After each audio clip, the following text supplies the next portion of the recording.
Hi! Welcome to Bookbox.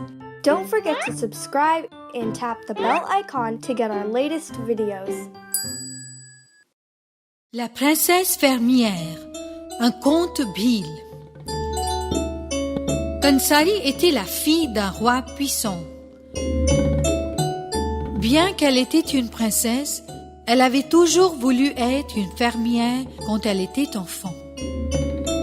Cela mettait son père en colère et quand elle eut grandi, il lui ordonna de quitter le palais. « Je veux que tu découvres combien la vie est difficile hors de ce palais. Alors seulement, tu retrouveras ton bon sens, dit-il avec colère. Kansari empaqueta les graines qu'elle avait ramassées pendant toute son enfance et s'en alla vivre dans les bois.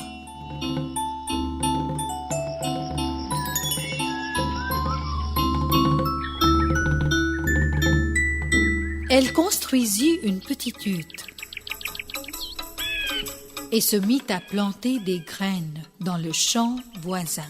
Le travail était dur, mais Kansari avait l'aide de ses 3 nouveaux amis. Un chat, un perroquet et une araignée. Le chat chassait les rats dans le champ. L'araignée prenait soin de la hutte. Le perroquet volait à travers le royaume et rapportait les dernières nouvelles. Ils devinrent de bons amis et vécurent heureux ensemble. Et bientôt, tout le monde dans le royaume se mit à parler de la ferme prospère de Kansari. Cela rendit le roi furieux et il alla trouver Indra, le roi des dieux.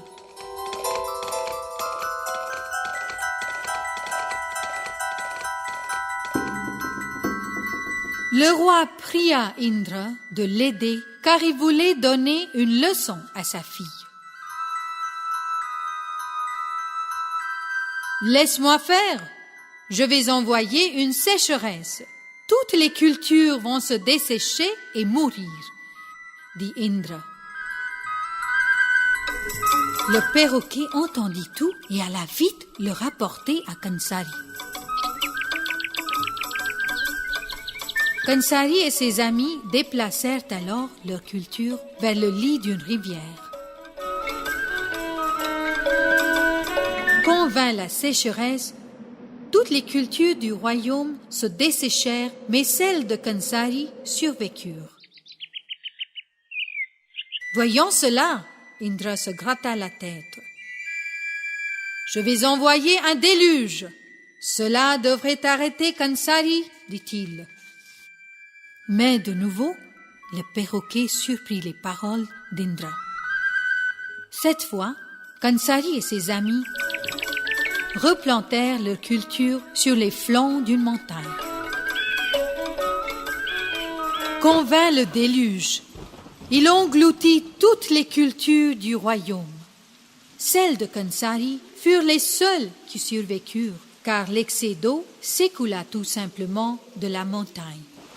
« Je vais envoyer des centaines de rats !» décida Indra. Mais le perroquet raconta au chat le plan d'Indra. « Magnifique! Je vais appeler mes amis chats pour ce festin !» ronronna le chat. Bientôt, les chats avaient dévoré jusqu'au dernier rat dans le champ.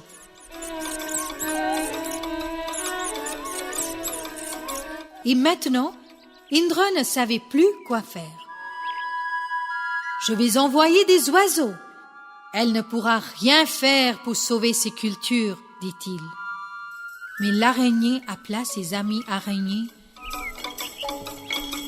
et elles tissèrent des toiles collantes au-dessus des champs.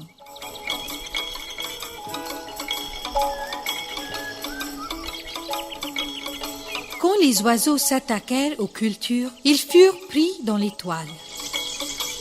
Les cultures furent sauvées une fois de plus. Mais le roi avait de plus gros soucis. La sécheresse et le déluge avaient détruit toutes les cultures du royaume. Les gens mouraient de faim. Le roi alla demander de l'aide à Indra. « Tu n'as pas besoin de mon aide. Ta fille Kansari est déjà en train de nourrir ton peuple, » répondit Indra. Il emmena le roi dans les bois. Là, il vit Kansari et ses amis qui distribuaient des sacs de céréales à chacun. Le roi eut honte de lui-même, mais fut fier de sa fille.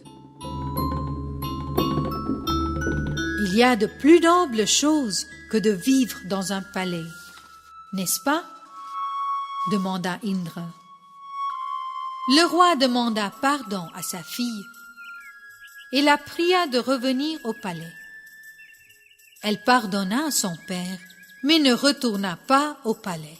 Elle resta dans sa hutte, près de ses champs, et vécut heureuse avec ses amis.